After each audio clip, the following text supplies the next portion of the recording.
আসসালামু আলাইকুম। আপনারা দেখতেছেন শিশির মরিচপট্টি চ্যানেল টিভি 24 নিউজ। আমি আছি শিশির। আমি সর্বপ্রথম আরেকটা কথা হচ্ছে যে আপনারা বাংলাদেশের সব দল মিলে বাঁশ খেলবেন না।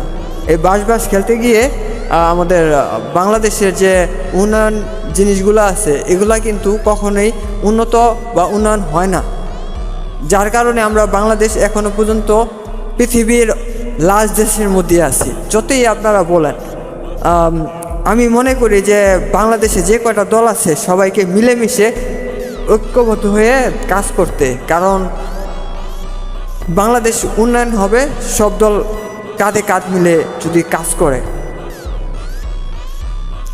আমি মনে করি যে এবার জনাব তারেক রহমান, যিনি আমাদের লিডার প্রধানমন্ত্রী হয়েছেন, অবশ্য তার সব কাজগুলা যাতে ভালো হয়,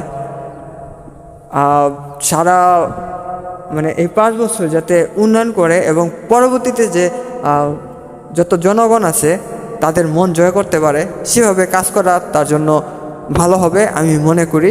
এবং তিনি যাতে আরও সুন্দর যা বলছে সব কিছুই সাফল্যের সাথে অর্জন